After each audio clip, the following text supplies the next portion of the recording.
Maybe. Good morning, good afternoon, good evening, wherever you're joining us from. Do you ever feel like your content is trapped in the Stone Age? I know we do. And what if the secret to total content domination involves some sassy robots, the strategic use of tiny little plastic bricks, and shockingly little actual effort from you? Buckle up, because your content is about to go supernova.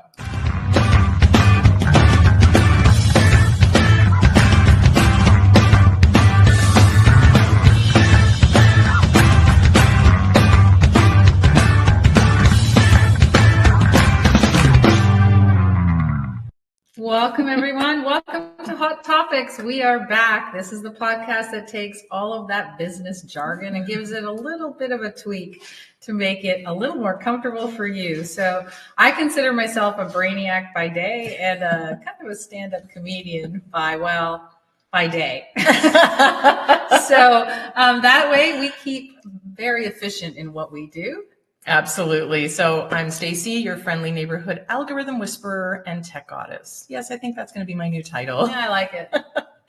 I find joy in making machines do my bidding for me. So today we're going to give you 5 ridiculously simple hacks to make your content the king or queen of 2025. So let's get right into it. Number 1 is remixing your reality, or doing more with less, right? We talked about this a lot, but you really need to think about stop really reinventing the wheel and start slapping new rims on that bad baby, right? Because Fortune 500 fabulous is what we're aiming for, but basically on a ramen noodle kind of budget. Absolutely.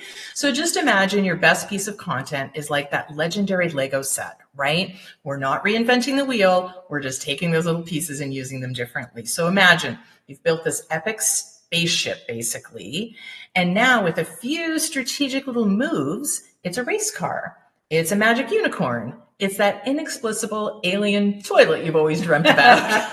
Yeah, that's what we dream about. So just think, for example, right? Again, taking that one piece of content. So a blog post could be 5 secrets to killer cinnamon rolls. An Instagram story could be a steamy close-up of that perfect swirl, and secret number 1 that will change your life, right? A TikTok duet could be showcasing the slow-mo dole roll. ASMR vibes, anyone? And then a tweet could be, my cinnamon rolls are so good because they cause spontaneous acts of joy. Recipe inside, hashtag cinnamon roll goals. Yeah, right. The secret recipe and all of that is really just lots of butter and denial that it really is not good for your diet. But what we're trying to tell you is this is how you can do more. Remix your old stuff. So you want to identify your one most amazing piece of content, the Lisa of marketing. You want to chop it into little delicious bite-sized pieces, little content nuggets, like chicken nuggets or like Lego blocks, right? But you want to put it, really make it small and edible in your mind, right? And then you want to match each one of these nuggets to its perfect platform, right? So as Stacy had said, the Insta's visual thirst, right? Or TikTok's crazy chaotic energy. Yeah. Or email's personal touch, right? But we want to keep these nuggets in a simple document, right? It's a simple document so that you can do one piece of content, chop it all up like we've told you over and over again. But we're trying you really understand how easy it is. Absolutely. And then all of a sudden, you're like a content creating ninja without breaking a sweat, because you don't need to do separate things for separate platforms. It is so much easier these days, and every day it gets easier. Yep, exactly. So tip number 2 basically is befriending the bots. I know we've talked about this a lot before as well, but we're officially inviting our robot overlords to the content creation party. AI, as we all know, is my new bestie, and it should be yours too. It's a new bestie for brainstorming, for grammar policing, even suggesting emojis. Isn't that really weird? But it does that now. And, it can suggest anything that you can possibly think of. It gets so crazy that your head is about to explode because there's so many ideas, but you want to keep using it, right? So for example, a fitness guru uses AI to draft ultimate abs at home, right? And then and then injects really their own commentary to make it funny, right? Maybe may cause selfies in the mirror or something because you're fixing your apps. But that's what we want you to think about. It can help you achieve that goal of what you want to be perceived at or looked at. Absolutely. So how do we implement that? Basically, we want you to dip your toe into, and I know a lot of people have at this point, but we really want you to dip your toe into that AI pool with low stakes, right? So ask it for that suggestion and maybe take this and make a punchier headline or a snappier email subject line or witty video subtitles, right? Like whatever that works, but dip your toe in and ask it for those suggestions of maybe of something that you've already started or already created, but make sure you give your AI clear instructions, right? So for example, I don't know, write a tweet announcing our cat yoga class with That's not happening. Just to let you know, I'm not teaching that one. My poor cats. Yeah, I know. My cats actually like it when I work out in the morning and they do join me on my yoga mat. However, they're not really doing yoga. They're just kind of sitting there watching me wondering why I'm up so early working out. But here we are. And then edit like a boss. Like they said, inject your own personality into it. Don't assume that what's written there is going to match the way that you would say it. And fact check like a maniac, right? Make sure it's truthful. Don't just go, oh, well, that sounds good. Yeah. But does it actually make sense? And is it actually factual? And then, of course, delete any suspicious robotic phrases that maybe you wouldn't say. Right. And then track the time you saved and casually drop it into a conversation like the productivity rock star that you are. Efficiency maximized. Right. Is one of my favorite is everything that's annoying or that's boring because life's way too short to manually post at like 3 a.m. because you have an international audience and they're finally awake. Can you imagine? A lot of people still do it. So just imagine your content calendar operating like, remember those old Swiss watches, right? They're like precise, they're reliable. And you don't want to sit there at 3 a.m. and wonder, did I post that? Did that actually go out? Did it go live, right? Just imagine your social post scheduled like clockwork. So you don't have to think about, is it live? Is it not live? Did I do that? And did I not do that? So for example, maybe there's a local bookstore and they schedule their Tuesday book recommendations on Monday. There's a concept. Right? And then you don't have to worry about it. You don't have to wake up early on Tuesday and think, oh, what book am I going to actually recommend today? That leaves you free. It also leaves your team free to, I don't know, maybe actually read a book. Right. So how do we implement this?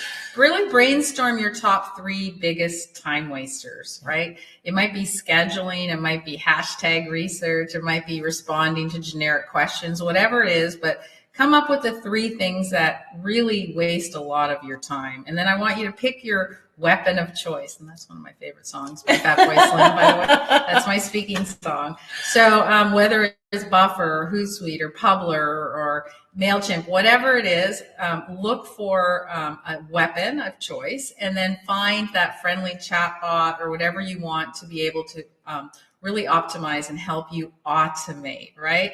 It's one simple automation this week. That's what we want you to do. Baby steps. One simple automation. So if you are right now still going ahead and scheduling on each different platform, let's see if you can just once this week schedule it all from one platform and see if it works for you, right? Absolutely. And then celebrate your freedom by doing something outrageous's unproductive, right? Do anything you want because you've earned it. Cat yoga?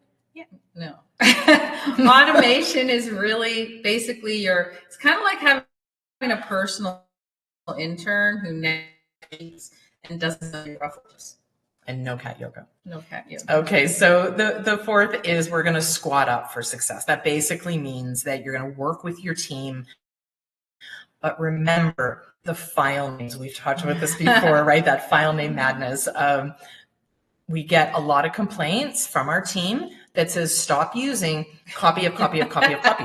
We do that a lot. And we do that a lot. Or the original, the one I did yesterday was like purple and blue, something template or whatever. And I downloaded it. I had no idea what I was looking for and I can't find it. So my biggest advice to you is ditch the file name madness and actually put what it is in the file so that you can actually find it, so that your team can actually find it. There you go. And embrace like real-time collaboration tools where really feedback comes instantly, right? Like magical sticky notes that cross your desk. So if, for some of you might be using Google Docs and sharing, right? If you're doing a new product launch, you can do Google Docs where you share and everyone can update it at the same time, right? So simultaneously, right? You can brainstorm, you can edit, you can argue, and you can, see somebody else in, like if you use Canva, it works that way too. You can see when somebody's editing. Sometimes you don't like it, but sometimes it actually saves a heck of a lot of time. So if you are collaborating, almost every single tool out there offers collaboration. So why not use it? Absolutely. It's actually fun.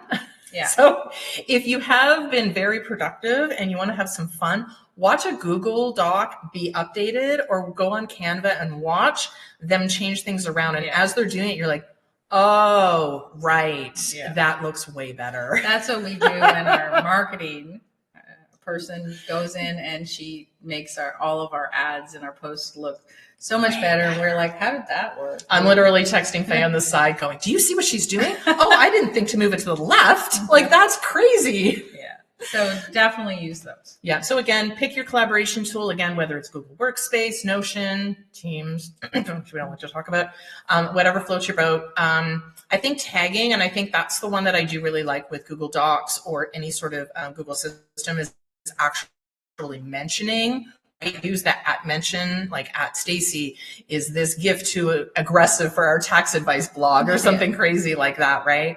And then institute a strict no email feedback policy, because this is where good ideas go to die. That's why collaboration tools are so important. It's so much easier when you share that. Like I said, we do it in Canva, we do it in Google Docs, and it's so easy to go here. And then you're all making the same changes on the same document instead of trying to go back and forth on email.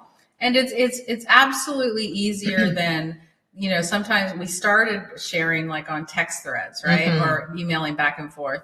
But if you actually use the actual document, and there are other, obviously, you guys, I know people are there going, well, what about Slack? And what about, that's not the same, because you're talking, you're chatting, you're sharing documents, but you're not working on the same document.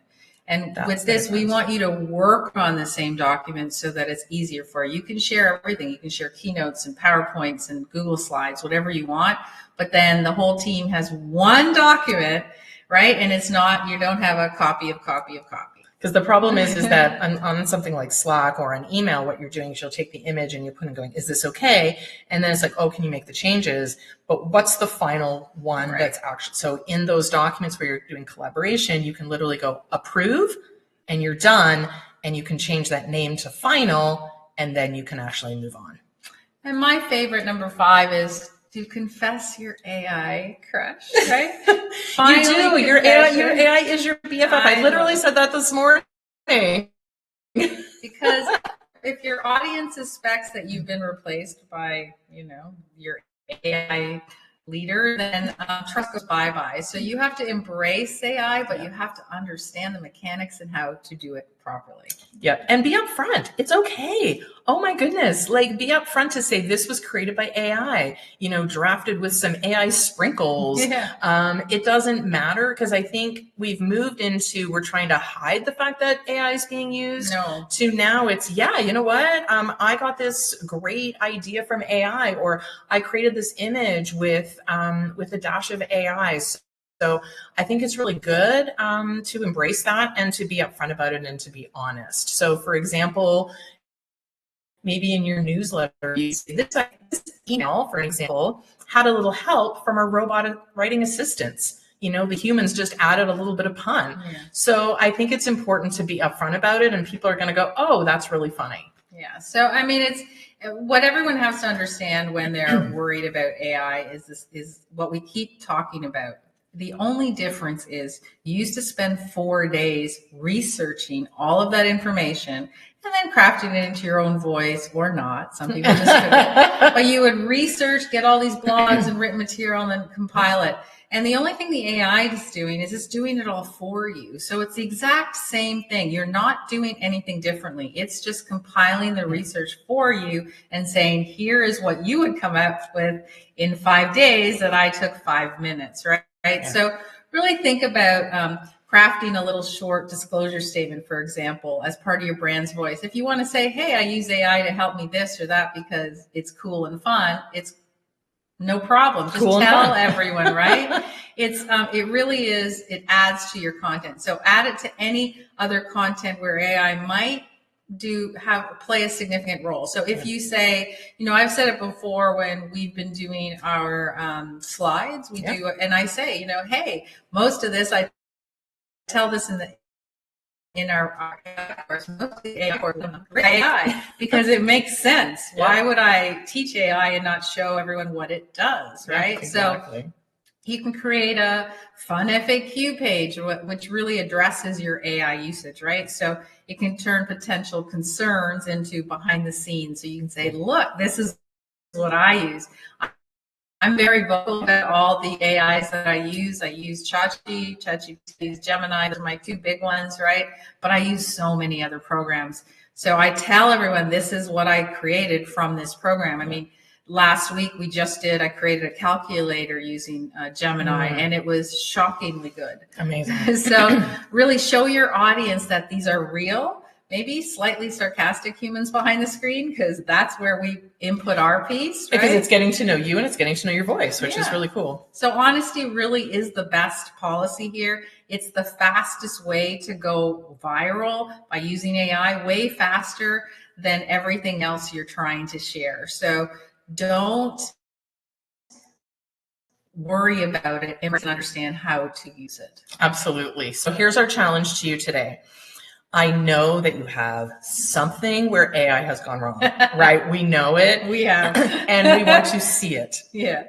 So we'd love for you to share your most AI gone wrong moment using the hashtag Hot Topics Fail. And we're going to feature it in our next epic fail episode. Because we're going to share ours. We will, because they're hilarious and we want to have the fun with you, right? So, and then what's one automation tool that's currently saving your sanity? Faye has just said she uses a lot. We'd love to hear yours. So tag us at the Mastermind City. And what GIF perfectly captures your reaction when one of your posts explodes? I hope it explodes. Exactly. So I'd love for you to share that in the comments as well. Right. So that's really our top points. Our key takeaways is really your content is like your Lego. You're a Lego master builder, right? So number 1, AI assist, inject human awesomeness into it. Number 2, automate, right? Yep. Automate everything that is boring and you want to just never do again, automate it. And then collaborate in real time, banish email feedback, really get rid of it. Don't accept it. The best thing you can do is say, we don't collaborate here like that, right? And so every time you do, we're not going to look at it. And then disclose your AI adventures, right? Yeah. Build trust, earn loyal fans. Just pick one of the things that we talked about today and run with it. Your future, less stressed self will send you really happy high fives for it. You'll be well on your way to enjoying a much more productive life. Absolutely. So if you've absolutely nailed it, tag us. We love to see the content where AI really, really worked for you. Maybe an automation really worked for you. Any of these tips that we've given you today have really worked for you, send it to us, tag us. We'd love to see those success stories. So that's the spicy wrap up for today's episode of Hot Topics. If we managed to make your business sound vaguely entertaining, so I want you to hit the subscribe button, leave us a review. It's our